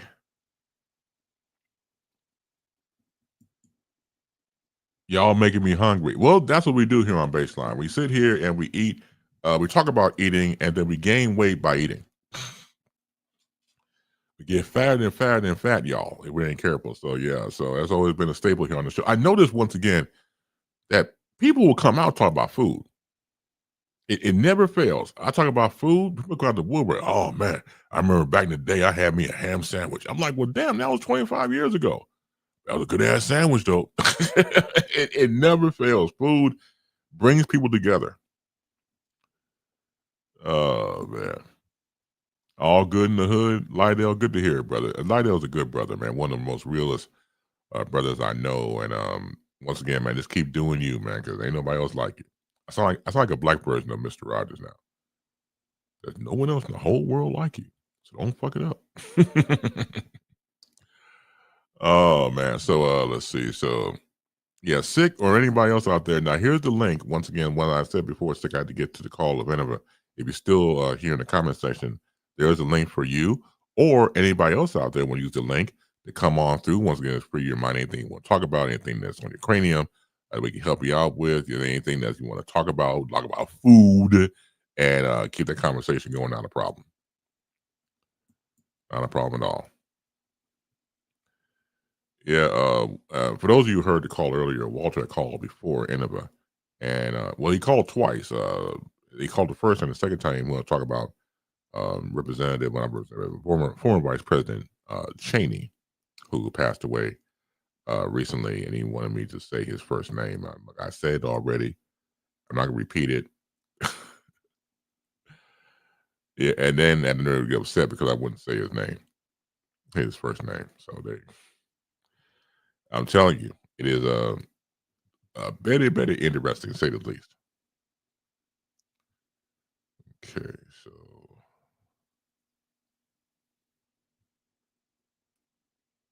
so you want to get the link? Come on through. I mentioned about the story before I was talking to Ann about Trump and this person behind him at the desk in the Oval Office who passed out. He just passed out. And again, let me pick up. So David Ricks, he's the CEO of Eli Lilly, was speaking at the podium when the guest, who was among Trump's administration officials and healthcare executives standing behind the Resolute desk where Trump was seated, fell and needed assistance from others to be lowered to the floor. You okay? Ricks asked. As the Center of Medicare and Medicaid Services Administrator, Dr. Oz, I still can't believe he's part of administrator, and others provided assistance. Other attendees helped lay the man down on the ground and elevated his feet as reporters were being taken out of the room. Trump, who had been seated behind the Resolute desk, stood up to watch over the guests before cameras cut out. Press was ushered out of the room. Attendees had been standing for roughly 30 minutes while Trump and others spoke at the time of the incident. The press later returned to the Oval Office where Trump said a representative from one of the pharmaceutical companies got a little bit lightheaded. Well, hell, you stand there for a half hour or so. Not a standing. Okay, I assume this is Sick Diggy, or who are you? Oh, sorry about that. Okay. I got to edit my name about that. Sorry about that. Excuse me. Okay, not a problem. All right, so it's you. So, hey, how you doing, man? I'm doing good. How you been, man? Good. I can't complain, man. Day by day. Yeah, no, sorry about that. That's all right. Real quick, hold on. Let me get the conversation as we continue on. RFK Jr. ran out of the room. Diane Tyler. Right, he did. He ran. He did. He wrote. First of all, the man could barely talk. Got that worm shit in his head, as you know. His brain. He probably freaked out because he probably knew he was going to pass out next. So what can he do? He passed out, and then he ran out. So, yeah, what administration? I still can't go with the fact that Dr. Oz is a part of the administration with Trump. No, it's a surprise because, of course, Trump deals with reality TV. So you went out to get a reality TV doctor. So it all fits, but it doesn't bode well for us. So what more can I say? Sig, you have the floor. What's on your mind?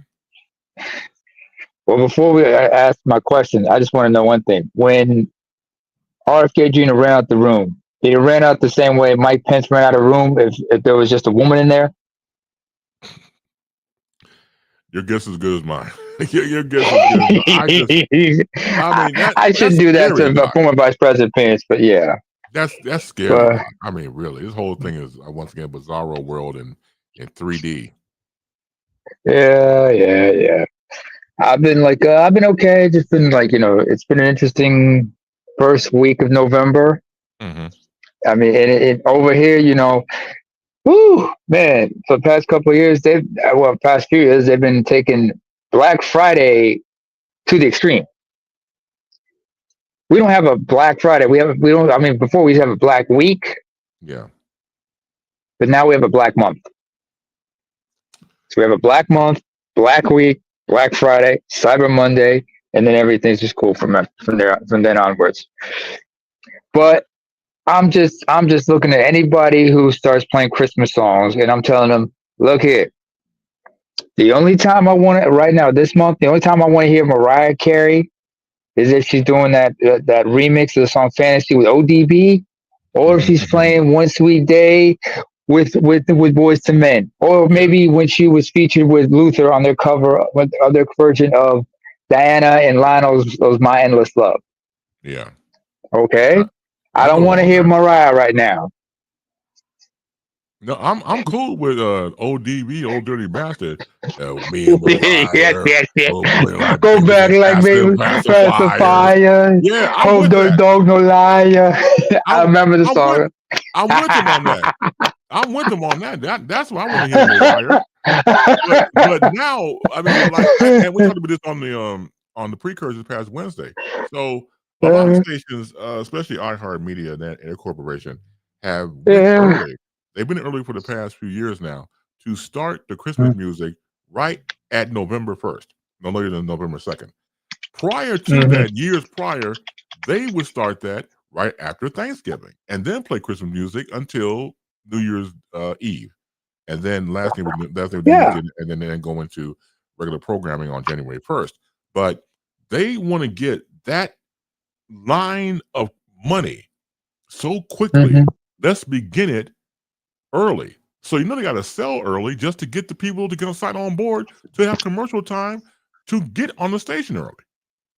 I get that, but you got to remember also, don't disrespect the month of November, Thank you. especially for men, because especially for us in particular, because October is breast cancer awareness month. Everybody wearing the pink ribbons, despite the fact the colors of that month are actually black, orange, and green for Mhm. Halloween. Right. This month it's turkey, it's Black Friday, yes, but people also are either sporting blue ribbons or sporting, certain types of facial hair solidarity because it's Movember. Mhm. Replace the N with an M, replace the N with an M on November. It's Movember because it's Men's Health Awareness Month, folks. Right. Yeah. Because I know, like, stateside September is prostate cancer awareness. Over here in the rest of the world, it's prostate as well as other forms of health for men. Mhm. And also, in my case, up here in Norway, the second Sunday of November is Father's Day. Okay. So please, folks, I understand everybody, look geared up for Christmas, but right now it's November. Let's get with let's not disrespect Father's Day, Movember, whatnot, because But they we don't. talking Yeah. because this is an important month. That's respect that. Well, they don't want to respect it to some degree because again, they just want to Mhm. hurry up with it. Like I used to have this conversation with certain people when it came down to Mother's Day and Father's Day. So All right. Mother's Day, of course. I mean, look, Mother's Day, for example, and I said it before on many times in this program that I would have to because my mom loves steak, so we would treat her to a steak dinner. So I had to Hmm. get the reservation 3 weeks out at the most. At the most 3 weeks Hmm. out.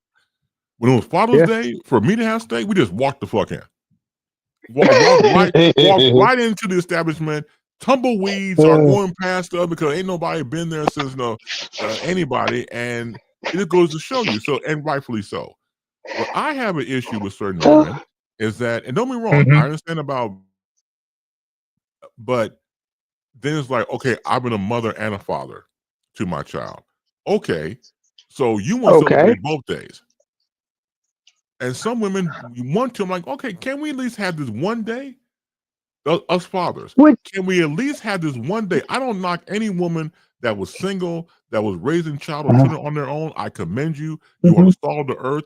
You are the backbone of human life, period. But God damn it, Hmm. can we at least have one day for the fathers who are fathers and not have the women come in and talk about, I want to celebrate Father's Day too. I'm a father too. I don't celebrate, I'm a motherfucker, but I don't celebrate Mother's Day. You know what I'm saying? It has I to be a mean, line that have shouldn't be you? crossed there. Yeah. But and the same people and same women who talk about that stuff, they would be up in arms if you had single fathers who raise their Mhm. sons and daughters, who say, "I want to celebrate Mother's Day too because I'm both the mother and the father to this child here." Thank you. it'll be uproar. You don't hear it. It'll be You don't uproar, but at hear the it. same time, you don't hear men do that because there's a thing called logic and common sense we all about. We're like, come on now. Mm-hmm. You have your day, I have my day. It is what it is. Leave that alone. I mean, Thank if it's two mothers raising a child, your day is on Mother's Day. It's two fathers raising a child, it's Father's Day. Nothing against the LGBT folks. You know, it is what it Right. is. Exactly. The straight couples, we understand because we got to be inclusive and understand there are different arrangements. Some people have been raised by their grandparents or uncles Right. or legal guardians or whatnot. It is what it is. Everybody has their role in life. You're a Hey, father I'm figure sorry. to that I'm sorry. child. Do me a favor. Hold that thought. I gotta take this comment Yeah, right here sure. from Diane. So Diane Hawkins says, breaking news headline from USA Today: Trump administration asks Supreme Court to stop order requiring SNAP benefits be paid. That man probably put that money towards ICE agents and that unnecessary ballroom. Thank you, Diane, for that breaking headline. It's of course. Of course, Mhm. you got to figure this. I said before, you got to figure out of the 1,500 he pardoned on January 6th insurrection, I think a Mhm. few of those people were hired to become ICE agents. Because see, that would be loyalty to him. That would be, you know what? Let me take care of you from the perspective of being paid and being a part of my regime. It was a private bit. Because of the fact that we're dealing with someone who works outside of the norm of what we call politics and political theater, and the whole thing is just Mhm. completely standing on its end. Why? Because you have someone again who I believe is the epitome of anarchy and pure evil, and that's what he wants. He wants evil. He wants a civil war here, and eventually a World War III. And that's what I think his game is about. I really believe that. I wouldn't be surprised honestly Yeah. on that one. As Mhm. far as those who saw those instructions who are now poor comprised, that would explain many of them wearing masks Right. and not having proper identification and whatnot because they are operating like the irregulatory force. Exactly.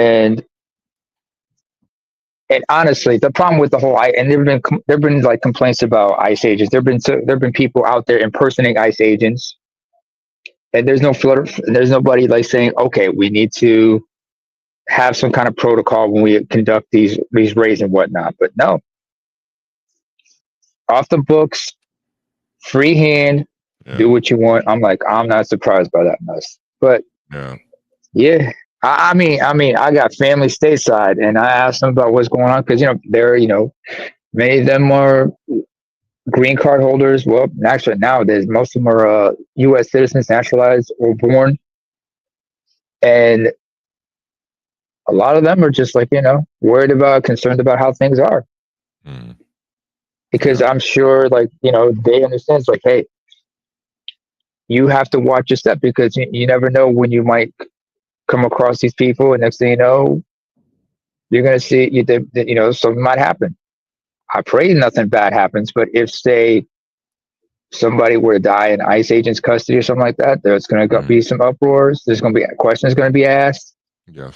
But will anybody be held accountable? Just like if there's mishandling, like say a person they apprehend happened to be a foreigner Mhm. who happened to be somebody with a diplomatic passport. Yeah. That's an international incident right there. Yep. How And do then you? It's. Mm-hmm. I'm just saying, then you got to throw Go in ahead. diplomatic immunity. Mm-hmm. Something like that as well. So yeah, they can do all the crimes they want to, but it's not on their native soil. It's on somebody else's soil.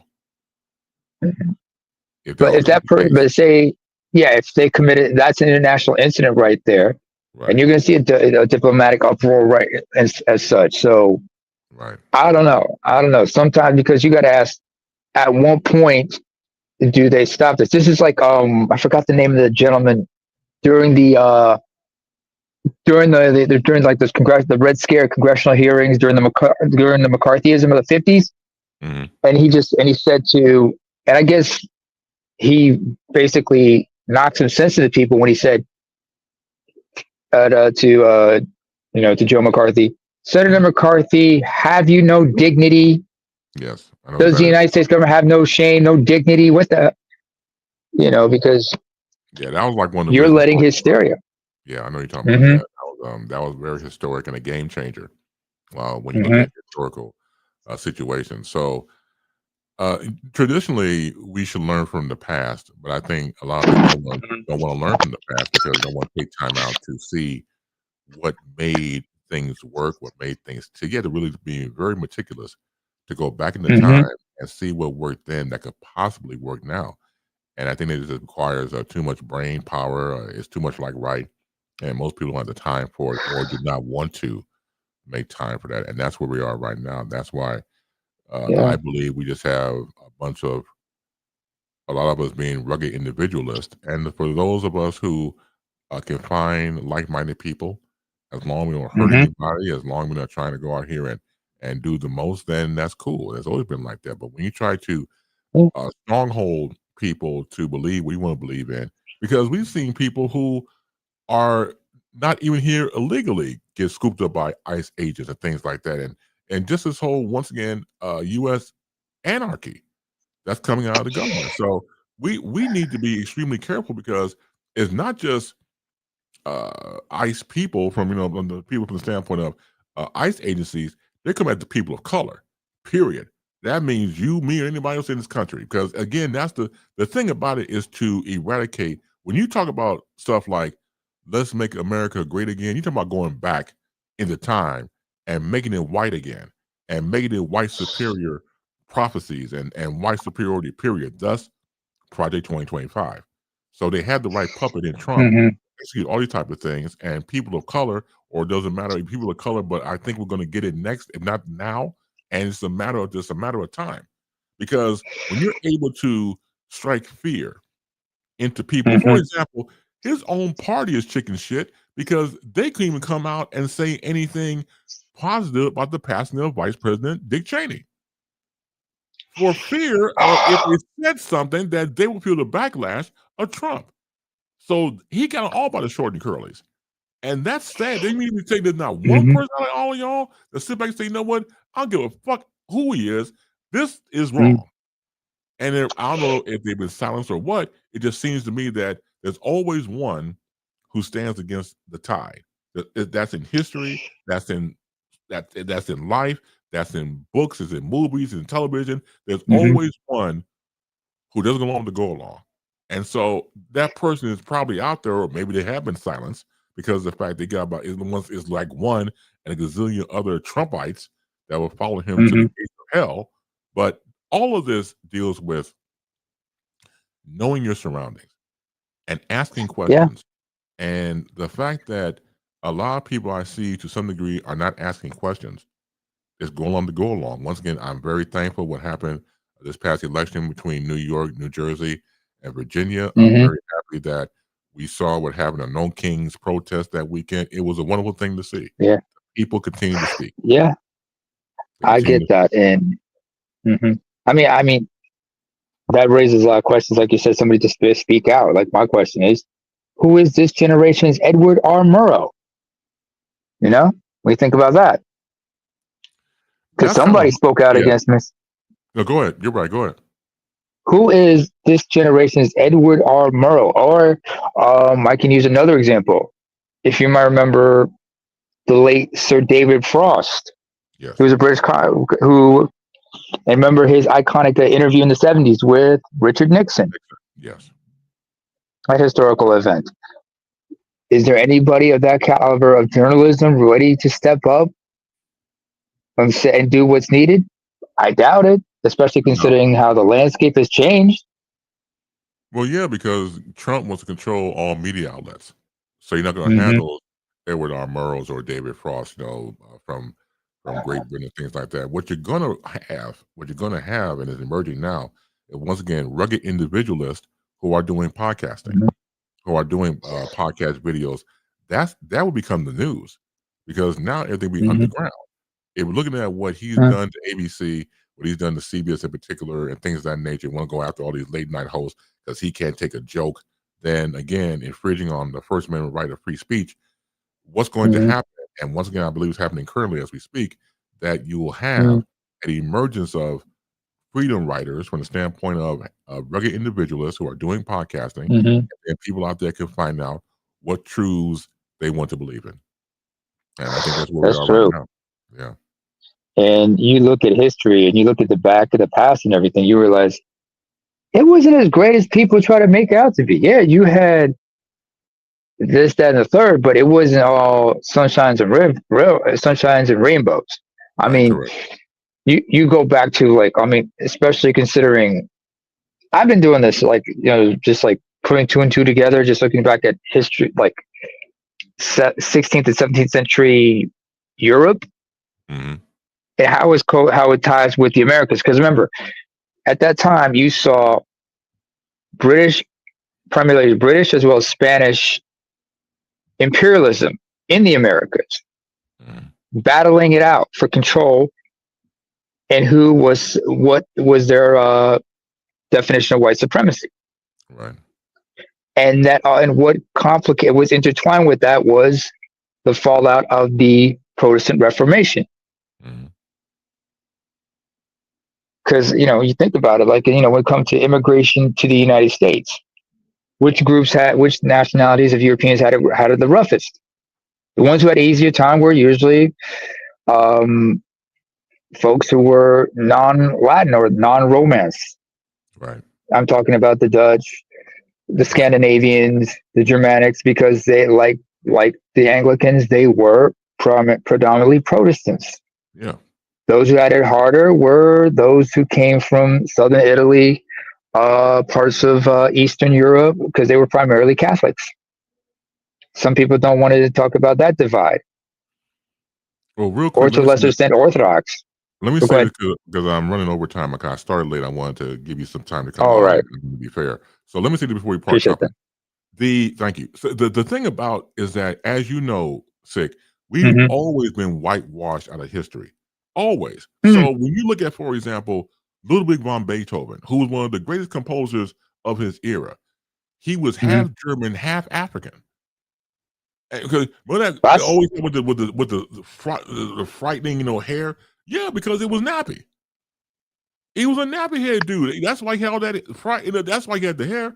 Then it comes to find out that there's been statues of the Madonna and Christ in certain areas, like in Egypt and everything else, where the Madonna and baby Christ are black in color. I'll give you another one. Mhm. In France, does the name Thomas Alexander Dumas come to mind? I know exactly who you're talking about. Go ahead. He had a son named Alexander Dumas, who was the author behind books like The Count of Monte Cristo, The Three Musketeers.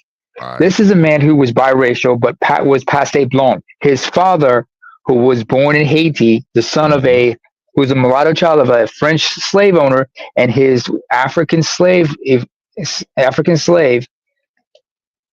was brought to France, and he was taught, and he became one of the most successful generals in French history. He was a contemporary of Napoleon, but Napoleon had him ostracized. He tried to whitewash him. It was not possible. The people who tried to really make an effort to whitewash him were when the Nazis occupied France and they destroyed that statue of him. Yes. Another person would also be considered would be the Chevalier, another man who was like the son of a French slave owner and an African slave, but he came from Guadeloupe. People might remember him as one of the greatest composers in France during the just before the French Revolution. Right. So you talk about whitewashing. A lot of people try to whitewash one way or another. I mean, another one example, which closer to home for me, would be for those of us who come from East Africa, the Horn of Africa region. We remember what's his name? Not Pushkin. Is it Pushkin? Alexander Pushkin, I think so. Yeah, I think it's Pushkin. Because his great grandfather was Ganabal. So was Avram Ganabal. He was brought to the Russian Tsar Peter the Great's court as an African slave. And this guy became one of the greatest mathematicians and generals and one of the most important figures in Peter the Great's royal court. And his great grandson was a man named Alexander Pushkin who boasted about his African roots. And you saw when you looked at him, he had, he looked white, but he had very curly hair. One Right. of the greatest writers. Yeah, absolutely. I gotta take off, man. Thank you for the enlightenment. I You always appreciate bring that. great information, brother. Thank you so much, and thanks for calling in, bro. And Going laughters. through this, Hey, love you, brother. love you Have a more, great bro. weekend. You Love too. you. Love y'all. Peace out. All right, One. take care. Peace. Sick Diggy all the way from Norway. Thank you so much. Always listen to some enlightenment. I deeply appreciate that. Very cool indeed. All right, about the Park Company. Let's see. My beloved Bear play the New York Giants this Sunday, noon kickoff Central Time. The Bears, I believe, 5-3. Let me check real quick just to be on the safe side. So let's see. I think it was. Second. Yeah, 5-3, and the Giants are 2-7. We should win this game, but they've been very, very unpredictable. Meaning my beloved Bears. So let's make it 6-3. Have a great weekend. Go out there, try to find a way to enjoy yourself. Do something that continue to make you happy. And thank you for being a part of BaseLine again. My apologies starting late, and but hopefully we got a chance to come around the mark and make it sound good. At least that's what we're here for anyway. So there you go. Oh hell! And once again, I thank you all for being a part of the broadcast excursion. We'll do it again next Friday. That's at 5 p.m. Eastern, 4 p.m. Central, 2 p.m. Pacific Standard Time, and then we reconvene for the precursor. That's on Wednesday at 4 p.m. Central, same time across the board. As, of course, that. Let's see what you got here, Rachel. Oh, I think she's saying, holla. Now, I have to holler at you first. Thanks, Rachel Montgomery. And thank you all for participating. Continue to be safe. Continue to be sound. Continue to be healthy. Most importantly, above anything else, continue to be loved. Long live the peace. Long live the funk. More power to you. And as always, especially in these troubled times, keep your head up.